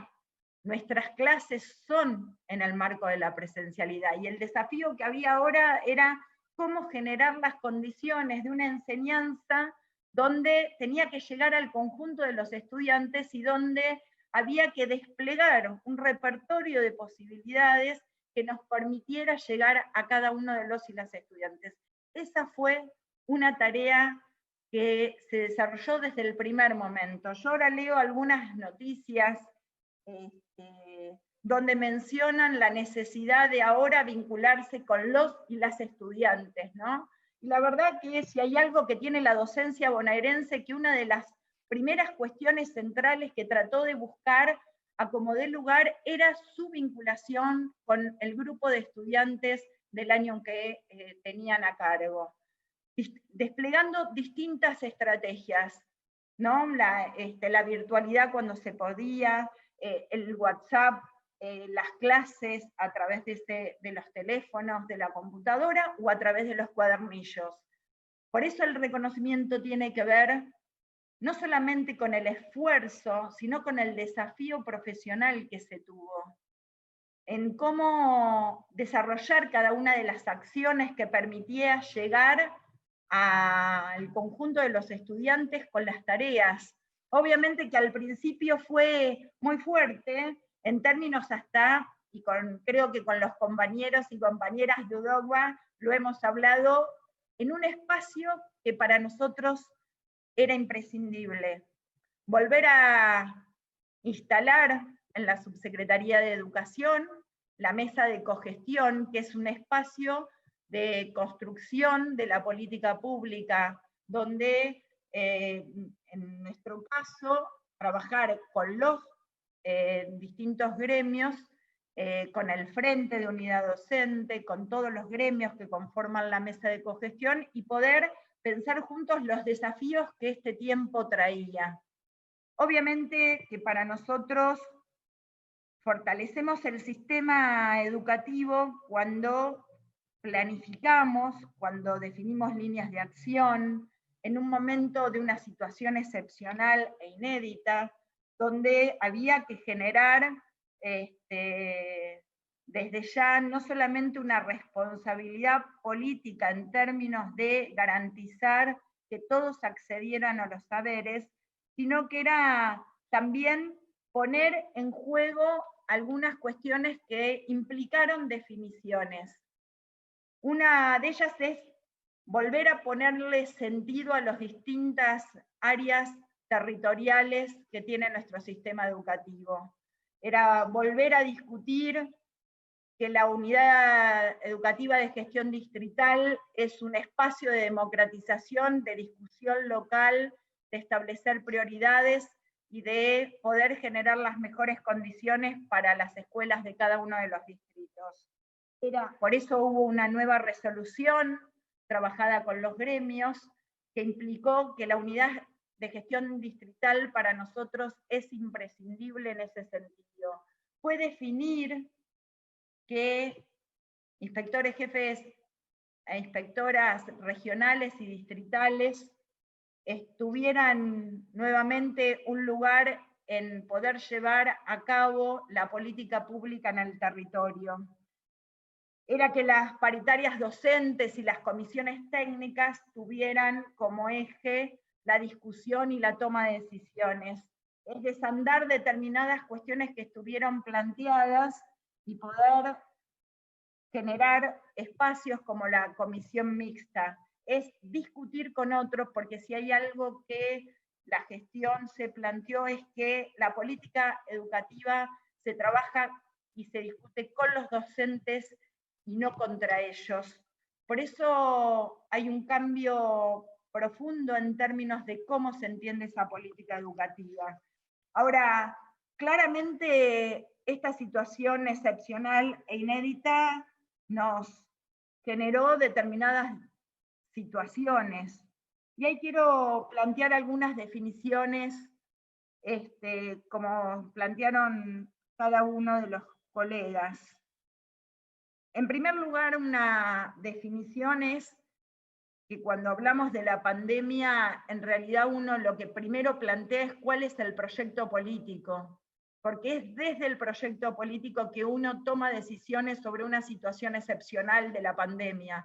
No hablamos de la pandemia en sí misma, porque si no sería reducir un análisis, y es desde el proyecto político que nosotros abrazamos, defendimos y resistimos gestiones anteriores, y que fuimos generando condiciones de pensar cómo la educación, entendiéndola como hecho ético y político, puede transformar una sociedad, puede transformar las situaciones generando condiciones de igualdad que decían anteriormente. Fue desde ese lugar que uno entiende las decisiones que se tomaron sobre la pandemia. Primero teniendo claro que la educación es una prioridad, teniendo claro cuáles eran los problemas y poder definir políticas públicas que abarquen al conjunto. Es desandar paradigmas que elegían a los mejores y pensar propuestas políticas que incluyan a todos y a todas. Eso la situación inédita nos desafió. Los desafía a ustedes, que están hoy acá, los docentes y las docentes del sistema educativo, y también nos desafió a nosotros, como parte del gobierno, que teníamos que tomar decisiones políticas en una situación particular, excepcional, que mirábamos hacia otros países, que veíamos lo que sucedía, que nuestro país y la provincia puso un eje muy claro, y ese eje poner en primer lugar la salud. Y desde ese lugar, me parece que esa definición política es lo que fue acompañando las políticas de cuidado que se fueron desarrollando a lo largo de este tiempo. Obviamente nos desafió en las formas de enseñar. Creo que la escuela moderna, tal cual la conocemos, empezó a crujir en algunas cuestiones, su organización institucional, sus coordenadas de espacio y tiempo escolar, y una primera definición que quiero compartir con ustedes. la escuela no se fue a la casa. Lo que fuimos construyendo entre todos y todas fue un proceso de escolarización distinto al que estábamos acostumbrados. Obviamente que al principio, y esto lo discutimos y lo pensamos muchas veces con los gremios, con los compañeros y compañeras que hoy están acá, el tiempo fue mucho mayor al tiempo de trabajo que tienen. Empezábamos muy temprano, terminábamos muy tarde, y los chicos nos mandaban los WhatsApp cuando podían, y los docentes contestaban el domingo, y hubo también que ordenar ese tiempo. También nosotros, quiero compartir, digo, ustedes saben, muchos me deben conocer, a mí me gusta contar algunas cocinas de las definiciones. También nosotros al principio, ante esa situación excepcional, que queríamos comunicar sobre los módulos de alimentos, sobre la continuidad pedagógica, también enviábamos los comunicados a distintos horarios, que cuando le llegaba al inspector jefe regional, después al distrital, al de enseñanza, le llegaba al equipo directivo, le llegaba al docente. También nosotros fuimos ordenándonos, tratando de organizar nuestra propia tarea para organizar la tarea de los otros. Creo que era la desesperación por acompañar un proceso inédito lo que nos llevaba a tomar decisiones para estar cerca, para dar respuesta, para acompañar un proceso excepcional, para tener algunos lineamientos que pudieran contribuir a la tarea docente. Eso nos llevó un tiempo, pudimos ir avanzando en ese sentido. Implicaba desafiarse en esa enseñanza en la casa, porque entendíamos que era una política de cuidado, llegar al conjunto de estudiantes, el que tenían los dispositivos y el que no, pero también que implicaba poner a disposición, además de las tareas o las propuestas pedagógicas, la formación permanente. Por eso rápidamente elaboramos las distintas capacitaciones de la continuidad pedagógica en la emergencia, y ahí, cuando la primera corte la pusimos a disposición, en casi 1 hora y 20 se llenaron todos los cupos disponibles, 10.000 docentes se anotaron y 5.000 equipos directivos. Eso nos marca dos cuestiones, que teníamos que redoblar los esfuerzos, pero también la disposición de nuestros docentes a poder discutir con otros cómo generar nuestras propias propuestas para llegar al conjunto de los y las estudiantes. Por eso la segunda corte, la tercer corte. Por eso también en términos de la soberanía tecnológica, que un poco hablaba Silvina recién, empezamos a trabajar en una capacitación de aulas Moodle que tiene que ver con este lenguaje abierto que recién decía Silvina. Obviamente que los esfuerzos se iban ampliando, que había que dar respuesta, que había sido desmantelado un programa que nos hubiese generado otras condiciones para nuestros estudiantes y los docentes. Recién yo veía en el chat que preguntaban por el desbloqueo. Yo también quiero poner en valor el esfuerzo de trabajadores y trabajadoras de la Dirección General, y los compañeros del gremio lo saben muy bien. Trabajadores y trabajadoras de la Dirección de Tecnología que crearon un sistema para desbloquear online aquellas computadoras que antes había que llevarlas para que te las desbloqueen. La verdad que después voy a pasarte, Miguel, o a los compañeros, o Fabi, el link por si hay algunos que no lo conocen. ¿Por qué? Porque ya más de 50.000 netbooks fueron desbloqueadas desde ese sistema. Y la verdad que eso genera condiciones. La política pública tenía que generar condiciones a medida que íbamos avanzando. Los módulos de alimentos, las propuestas pedagógicas, la capacitación, el ver que se habían entregado teléfonos celulares en algunos lugares específicos y en muchos otros no, poder poner a disposición del conjunto y reorganizar esos celulares para que las escuelas pudieran contar con conectividad. La verdad que eso generaba mejores condiciones para nuestros compañeros y compañeras docentes, generaba condiciones para aportar desde una política pública que estaba tratando de generar esas condiciones. Obviamente que Continuemos Estudiando también fue desarrollada por los y las trabajadores de la Dirección de Tecnología. Tenía que ver con poner a disposición. Ahí, en ese momento, en un Consejo Federal, la directora general llevó la propuesta de trabajar con ENACOM para que no consuma datos. Cómo trabajar justamente ese tema que hace también a las posibilidades. Son distintas acciones que generan condiciones para poder garantizar y para poder, cuando uno dice garantizar, es porque tienen claro lo que implica la desigualdad. Tanto Adrián como Mario como Silvina plantearon desigualdades preexistentes. Digo, la pandemia expuso, por eso esa pedagogía de la visibilidad que dice Mario y con la cual yo adhiero profundamente, principalmente porque puso sobre la mesa determinadas cuestiones, porque eso generó también que se pudieran desafiar en temas de que a medida que íbamos avanzando con las propuestas, tuviéramos algunas discusiones que llevar adelante. Mario planteaba como uno de los desafíos que tenemos, que es la discusión sobre la evaluación. Y quiero compartir con ustedes que cuando iba finalizando el primer trimestre, elaboramos un documento que se denomina Enseñanza y Evaluación, porque entendemos que se evalúa lo que se enseña, que tenemos que desandar esta idea de la calificación por sí misma, y empezamos a generar las condiciones para plantear la cuestión de la valoración pedagógica. Porque si nosotros nos centrábamos, y que era lo que en muchas discusiones se dieron, el tema de la calificación, ¿qué es lo que estás poniendo en discusión? ¿Qué le vas a poner al que no se pudo conectar, al que no se pudo vincular? ¿Vas a ponerle un 2, un 5 porque no se pudo, porque no tenía dispositivo? ¿Cuál es la calificación que entra en juego cuando hay desigualdad?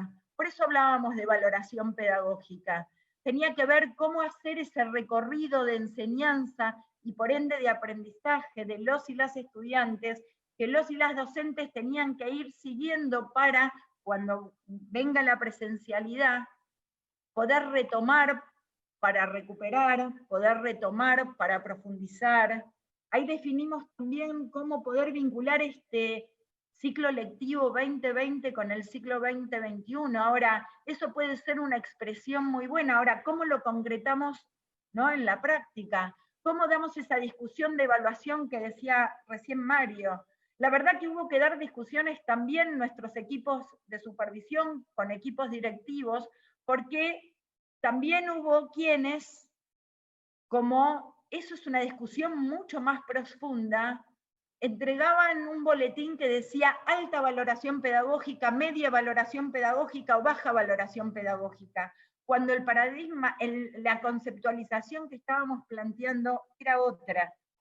Por eso digo que el tema de hecho, en estas semanas se está discutiendo a nivel federal la evaluación y lo que recién planteaban en términos de la promoción.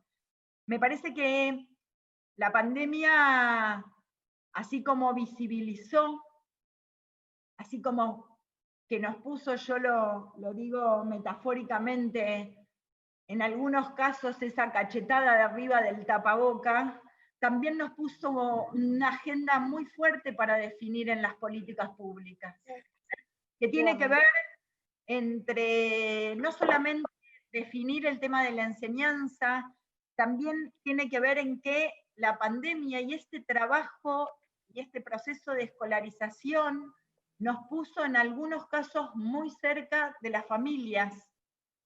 No solamente, como decían recién mis compañeros, la familia Vamos a lavarte las manos y la cara, que son sucias.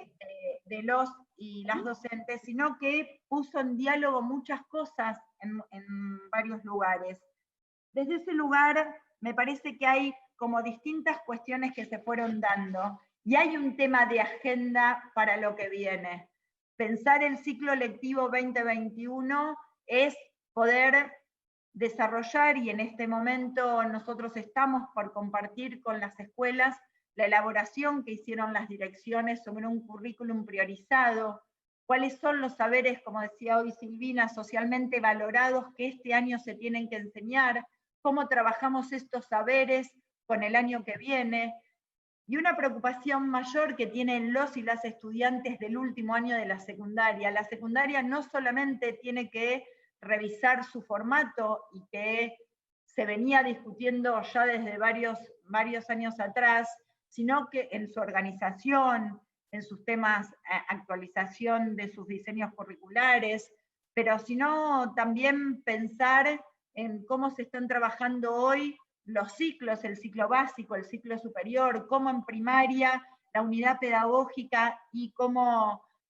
Mirta Torre y todo su equipo está trabajando fuertemente en pensar también la primaria con el primer ciclo y el segundo ciclo, y un poco ante la propuesta de Silvina, quiero compartir con ustedes que si hay una cosa que siempre Mirta plantea es el trabajo con las bibliotecas, ¿no? Las bibliotecas y los bibliotecarios, porque son referentes claves en esto de la enseñanza de la lectura y de la escritura.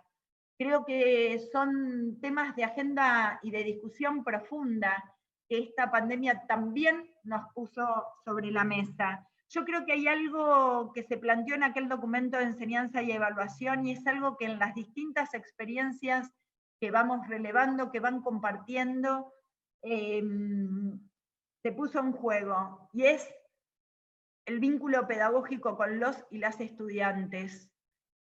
La verdad, y permítanme compartir con ustedes, que nosotros ahora no estamos pensando cómo vamos a ir a buscar a los chicos desconectados para abrir un gabinete de informática. Mis compañeros docentes de cada uno de los distritos de la provincia, desde el primer momento, está buscando cómo vincularse. Desde el primer momento está tratando de desplegar todas las propuestas posibles, cuadernillo, WhatsApp, plataforma, tranquera, lancha para llegar a las islas, cada 15 días encontrarse cuando entregaban los módulos de alimentos y llevar prácticas, y llevar los cuadernillos o los trabajos prácticos, propuestas que fueron generando de distinta índole y profundas. Distritos como, pienso ahora, Punta Indio, Berizo, creo que Trenquelauquen, Tres Lomas, y usaron la radio para llegar al conjunto de los y las estudiantes, docentes que daban la clase por radio para que de alguna manera llegar a los chicos y a las chicas. Digo, ese lugar donde se iban haciendo el intercambio y la devolución de trabajos con la lectura minuciosa de los docentes, tratando de hacer una devolución. Porque uno puede en 10 minutos que tenemos de compartir, listar acciones, contar experiencias, pero a veces me interesa poder compartir con ustedes esa tarea profunda que hacían los docentes cuando una clase preparaban, se mandaba por WhatsApp, recibían los estudiantes, hacían sus ejercitaciones, volvían a sacar fotos, y ese docente recibía una y otra foto más, tratando de leerla y hacer su devolución. En este tiempo de pandemia, que algunos creen que no pasó nada, no solamente que hubo enseñanza, sino que hubo también una producción de un saber pedagógico que el Estado va a tener que sistematizar, porque ahí hubo producción intelectual, hubo reflexión, hubo desarrollo, hubo idas y vueltas, hubo correcciones, hubo formación permanente, hubo un saber que se construyó en este tiempo y que tiene que servirnos como antecedente para lo que viene. No quiero extenderme en el tiempo, cuando uno habla de la vuelta a la escuela, y lo trabajamos mucho, no solamente en nuestras reuniones de la directora general con los secretarios generales, sino también en nuestra mesa de cogestión, donde presentamos una vuelta a la escuela, o más que una vuelta a la escuela, a la presencialidad, poniendo como eje central una política de cuidado, donde esa vuelta a la presencialidad va a ser en el momento que las autoridades sanitarias así lo definan, donde hubo un protocolo federal en el cual las distintas jurisdicciones participamos activamente, y donde cada uno de los protocolos los hemos discutido, analizado y profundizado en cada una de las instancias de discusión. La vuelta a la presencialidad será paulatina, y lo digo con la metáfora que dijo un compañero en una de las mesas: no será los empujones, será con un eje central en esa política de cuidado, donde obviamente no vamos a poder ir todos de la misma manera, nada va a ser de la misma manera, pero porque nuestra vida no es de la misma manera. Digo, nada es como previo a la pandemia, la escuela tampoco, cambió nuestra forma de vida, cambió nuestra forma de relacionarnos, cambió nuestra vida cotidiana, por ende también la escuela tiene que modificar algunas cuestiones pensando en esa presencialidad. Sí será gradual, sí se establecerán algunas prioridades hasta que podamos ir todos juntos, pero sí vamos a tener que establecer determinados cuidados en cada una de las acciones que hagamos. Fuimos construyendo modelos posibles de una semipresencialidad, de una presencialidad mínima cuando se comparten edificios, de una presencialidad más completa cuando hablamos de escuelas más pequeñas, donde obviamente que la enseñanza va a ser un eje central, pero el cuidado va a ser eje imprescindible en ese sentido. Ahora, este tiempo que viene, también quiero decir una definición como la que dije hace un rato. Cuando se vino la pandemia, yo les decía con claridad que la escuela no se había ido a la casa, sino que construíamos otro proceso de escolarización. En este caso también, cuando empezamos luego del receso invernal, no es que solo van a desarrollar los contenidos quienes vayan a la presencialidad. Este currículum priorizado, esa articulación con el ciclo lectivo que venga, se va a desarrollar en todos los y las estudiantes. Me parece que es central en cómo vayamos desarrollando este tiempo que viene. La política pública es pensar en el conjunto. Obviamente que creo que la pandemia nos puso cuestiones sobre la mesa. La tecnología, yo ahí planteo que el tema no es solo tecnológico. Previo a la pandemia también veníamos trabajando fuertemente el tema de aquellos chicos que se fueron desvinculando, y es ahí donde la docencia va generando y desplegando las distintas acciones para que estén todos incluidos. Creo que el esfuerzo de la política pública en ese sentido, y por eso partí del propio proyecto político, es decir, desde donde se toman las decisiones, es poder generar las mejores condiciones para que docentes y estudiantes puedan ir retornando cuando la autoridad sanitaria lo posibilite a una presencialidad. También comparto con Mario que hay que ir paso a paso. Tenemos desafíos enormes, pero también confío plenamente en los y las docentes, y confío plenamente en las políticas públicas que entre todos somos capaces de construir para generar las condiciones para ir construyendo una sociedad con todos adentro, una sociedad donde nosotros generamos condiciones desde la escuela que tiene que ver con esa convivencia, con esa democracia, con ese vivir juntos, con ese generar condiciones de enseñanza para que haya los mejores aprendizajes de los y las estudiantes. Hay desafíos por delante, muchos. Hay una tarea inmensa y creo que prepandemia, durante la pandemia y la pospandemia, lo bueno que nos pasa en este tiempo y con el gobierno nacional y provincial es que hay un Estado presente. Y si está el Estado, hay otras condiciones para la vida de los ciudadanos y de las ciudadanas. Muchas gracias. Muchas gracias, Claudia, en tus definiciones. Has atravesado la agenda de la política educativa desde el inicio. Como bien lo mencionabas, desde la UDOCVA celebramos la reapertura al diálogo de esta gestión. Y como te gusta también a vos hablar de la cocina, un poco también, compartir lo que alguna vez dijiste en una cogestión, que es lo que todos y todas las trabajadores necesitamos, después de un periodo de gestión donde se querían contratar voluntarios a través de la página, ¿no? Y recuperar la confianza. Me parece que vos utilizaste una vez esos términos, y es todos los que estamos aquí presentes, los docentes, las docentes, es lo que necesitamos recuperar.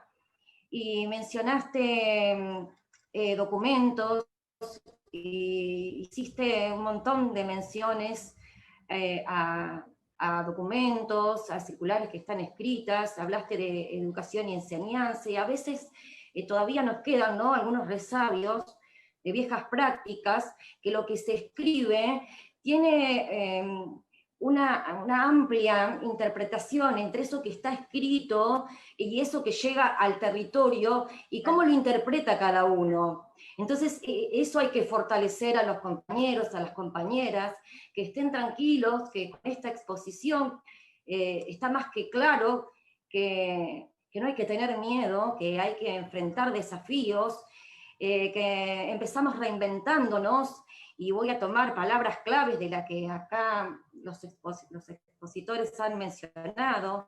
Nos reinventamos aquel 20 de marzo, cuando tuvimos que, como dijiste vos, no trasladar la escuela a la casa, sino buscar nuevos formatos.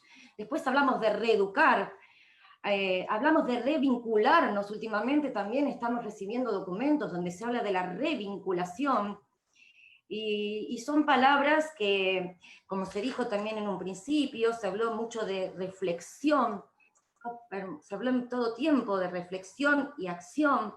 Mario Porto hablaba del proyecto comunitario, ¿sí?, donde todos somos parte de ese proyecto comunitario, no solamente el Estado.